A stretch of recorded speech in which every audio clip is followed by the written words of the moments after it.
오늘 본문의 말씀은 두 가지의 장면이 함께 등장을 하고 있는데요. 예수님께서 신문하시는 장면이고요. 또 다른 한 장면은 베드로가 이제 배반하는, 예수님을 세 번 부인하는 그 장면이 이게 겹치면서 묘사가 되고 있는 것이 오늘 본문입니다. 베드로는 나름 이제 의리가 있는 제자라고 생각합니다. 오늘 본문에 보면 베드로와 또 다른 한 제자, 또 다른 한 사람은 체포되신 예수님을 따라서 대제사장의 집까지 가게 되는 모습을 보여줍니다. 15절의 말씀을 우리 한 번 더 읽어보도록 하겠습니다. 시몬 베드로와 또 다른 제자 한 사람이 예수를 따르니 이 제자는 대제사장과 아는 사람이라 예수와 함께 대제사장 집들에 들어가고. 이름 없는 한 제자는 대제사장과 아는 사이다라는 사실 외에는 오늘 본문에서 이름이 언급되지는 않습니다. 베드로는 그 안까지 들어갈 수가 없기 때문에 밖에 서서 기다리고 있다가 그 다른 한 제자의 도움으로 대제사장의 집들 안까지 들어가게 됩니다. 16절의 말씀입니다. 베드로는 문 밖에 서 있는지라 대제사장을 아는 그 다른 제자가 나가서 문 지키는 여자에게 말하여 베드로를 데리고 들어오니. 특별히 요한복음 20장 2절에도 예수님이 사랑하시던 그 제자라는 어떤 이름 없는 제자의 표현에 비추어 보면 오늘 15절에 이름 없는 다른 제자는 예수님이 사랑하시는 제자였던 그 요한일 가능성이 매우 높습니다. 그런데 의도적으로 요한은 자신의 이름을 계속 숨기는 표현을 사용합니다. 예수님이 사랑하시는 이 제자는 요한복음에서 서너 번 베드로와 함께 같이 등장하는 장면을 볼 수가 있는데요. 오늘 본문도 그래서 이름 없는 이 한 제자가 요한이지 않나 학자들은 추측을 해봅니다. 어찌됐든 예수님이 사랑하시는 이 제자는 체포되신 예수님을 또 따라갔을 뿐만 아니라 또 예수님의 어머니와 함께 예수님의 십자가 곁에서 있었던 제자였다라고 성경은 증언하고 있습니다. 아무튼 오늘 이 제자가 베드로를 데리고 뜰 안까지, 대제사장의 집들 안까지 들어가는 모습을 보여줍니다. 대제사장의 안뜰에 들어오니까 그 대제사장의 문을 지키는 문지기 여종 하나가 베드로에게 깜짝 놀랄 질문을 던집니다. 너도 예수의 사람, 너도 이 사람의 제자 중 하나는 아니겠지? 라는 질문을 던집니다. 이에 베드로는 우리가 다 알다시피 나는 예수님의 제자가 아닙니다. 나는 예수님의 제자가 아닙니다. 라는 대답을 계속해서 부인을 합니다. 또 장면이 바뀌어서 안나스라고 하는 사람이 예수님을 신문하기 시작합니다. 어제 본문 13절에 보면은 이때에 예수님이 잡히신 이 해, 이 연도의 대제사장은 가야바라는 대제사장인데 오늘 안나스는 이 가야바 대제사장의 이전 대제사장이면서 동시에 가야바의 장인이라고 성경은 소개를 합니다. 오늘 이 안나스는 예수님의 제자들에 관해서 또한 예수님의 가르침에 관해서 무엇을 가르쳤고 너희 제자들은 지금 숨어서 무슨 모의를 하고 있는지 이런 것들을 신문하기 시작합니다. 안나스의 신문에서 제일 중요한 사건이 하나 있습니다. 뭐냐면 예수님의 옆에 서 있었던 그 안나스의 아랫사람이 새 번역 버전 성경으로는 경비병이라고 번역을 했는데 이 사람이 예수님의 얼굴을 때리는 사건이 이 안나스의 신문에서 일어났다라는 거죠. 예수님의 얼굴을 때리며 너 우리 안나스 대장에게 그런 식으로 말하냐라는 그러한 소리를 하게 됩니다. 그러니까 주님이 얼굴을 맞으신 사건이 이 안나스의 신문에서 벌어진 사건입니다. 이 경비병은 예수님을 때림으로 이 안나스에게는 점수를 땄는지는 몰라도 하나님의 아들 예수 그리스도를 때린 사람이라는 이 악명을 영원히 얻게 되는 불명예에 오르게 되기도 합니다.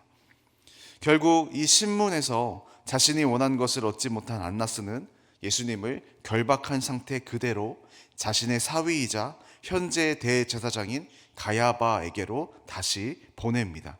24절 말씀입니다. 안나스가 예수를 결박한 그대로 대제사장 가야바에게 보내니라. 또다시 장면이 바뀌게 됩니다. 베드로는 아직도 서서 불을 쬐고 있습니다. 이번엔 사람들이 또 물어보죠. 너도 그의 제자 중 하나는 아니겠지? 베드로는 또다시 아니라고 하면서 두 번째 부인을 합니다. 그런데 공교롭게도 베드로가 예수님을 지키다가 칼을 휘둘러서 이제 귀를 잘랐는데 그 귀가 잘린 사람의 이름은 말고예요. 그러니까 말고라는 사람의 귀를 자르게 됩니다. 공교롭게도 지금 베드로에게 묻고 있는 이 종들 중 한 명이 그 말고의 친척이 있었다라는 것입니다. 그 말고의 친척이 그때의 그 자리에 같이 있었고 다시 한번 베드로를 보고 베드로를 궁지로 몰아넣는 질문을 또다시 하게 됩니다. 26절의 말씀입니다.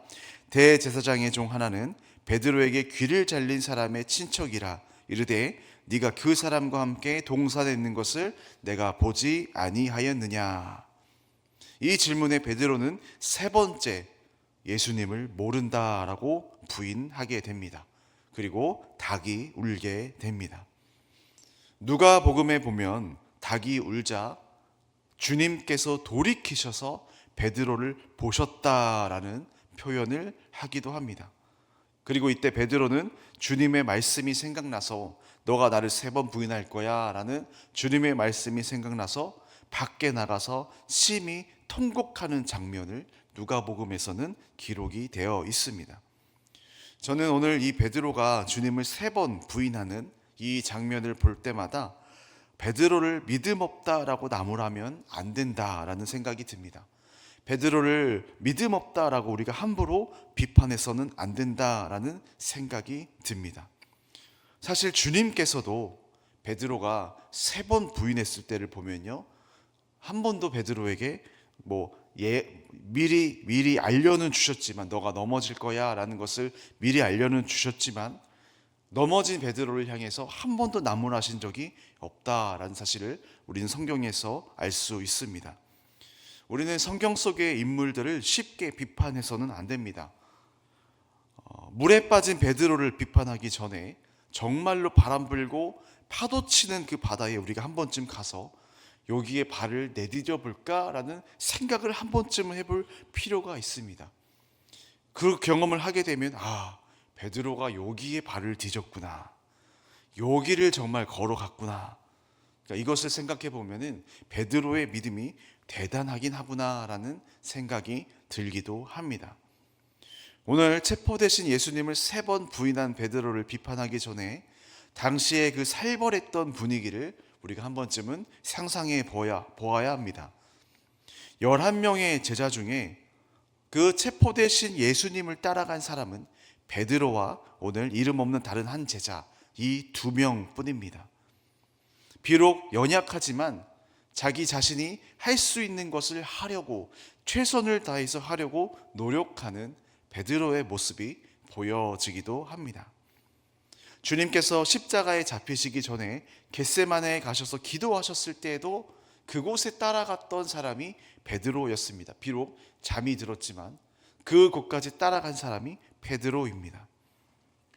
베드로의 모습을 보면서 우리의 삶에 이렇게 적용해 보아야 할 것입니다. 오늘도 우리는 연약하여 넘어지지만 그래도 내가 할 수 있는 최선의 것을 주님 보시기에 주님 앞에서 우리가 해 나가야 한다라는 사실입니다. 주님께서도 아십니다. 우리가 또 넘어질 것을, 우리가 오늘도 또 실패할 것을, 우리가 또 넘어질 것을, 우리가 또 실패할 것을 우리 주님께서도 미리 알고 계십니다. 오늘 베드로가 넘어질 것에 대해서도 주님께서는 미리 알고 말씀해 주시지 않았습니까?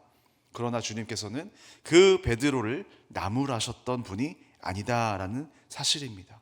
그래서 우리가 오늘 주님을 위하여서 신앙의 길을 걸어가고 몸부림치는 그 삶을 살아갈 때에 또 넘어졌을지라도, 또 곁길로 갔을지라도 주님은 우리를 나무라시는 분이 아니다라는 사실을 여러분 꼭 기억하시기 바랍니다.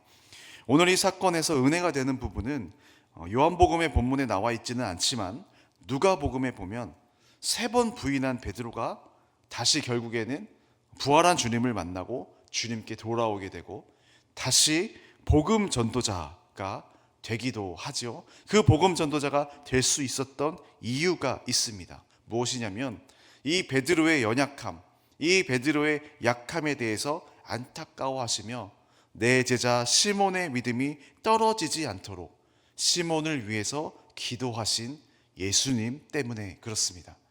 그 예수님의 기도입니다. 여러분, 주님은 우리를 넘어졌다고 실패했다고 나무라시는 분이 아니라 오히려 우리를 위해 하나님 아버지께 기도하시는 분이십니다.